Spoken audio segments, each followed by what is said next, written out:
sho'x dutor kuychisi Abduvaqi Turdi Ahmad haqida. Sho'x dutor kuychisi ko'p qirliq naqshchi, olg'a intilishchan san'atkor Abduvaqi Turdi Ahmad Qaraqosh noya Oqsaroy yezisida madaniyatlik dehqon oilasida tug'ilgan. U kichikdan boshlab naqshi o'qishni, usul o'ynashni yaxshi ko'rardi. Yana kichik vaqtida cho'nglar musikat, sazchilarni yig'ib uyda mashrab qilsa, uyning kaynida o'ltirib naqsha anglaydi.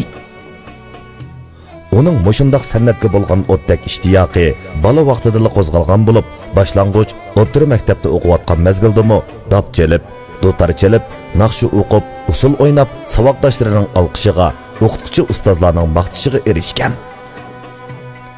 O'qish bitirgandan keyin o'zining qiziqishi va tirishchanligi bilan adabiyot san'at sohasidagi cho'nglarni ustoz tutib, dutor chelishni, naqsha o'qishni o'rganib, kantining, yezining san'at faoliyatlariga aktiv qatnashib, ommaning maqtishiga, olqishiga erishib, nurg'unlagan utuqlarga erishgan.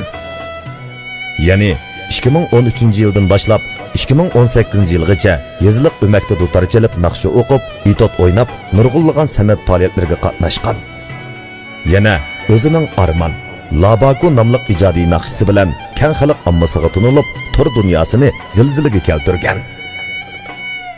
Mana hozir muzikalik restoranlarda naqsha o'qib, qisqa tor filmi ishlash, do'stlar yig'ilish faoliyatlarida o'zining yerlik sho'x naqshlarini o'qib, keng xalq ommasiga adabiyot san'at jihatiga talantini namoyon qilib kelyotdi. Abduvaqi Turdi Ahmad buninglik bilan to'xtab qolmasdan, o'zliksiz tirishib, aktiv energiyalik tor filmi, o'zgacha ijodiy naqshi muzika jihatlaridami o'zliksiz izlanib, diyorimizdagi o'xshash kasbliklar orasida hurmat va inobat topdi. Biz shuningga cheksiz ishonamizki, sho'x dutor kuychisi Abduvaqi Turdi Ahmad o'zining odamiyligi, samimiyligi, o'tliq orzulari bilan san'at alohidaligini to'liq namoyon qilib, adabiyot san'at sohasida yangilik ijodiyatlarni yaratib, diyorimizning faxrlik o'g'loniga aylangusi.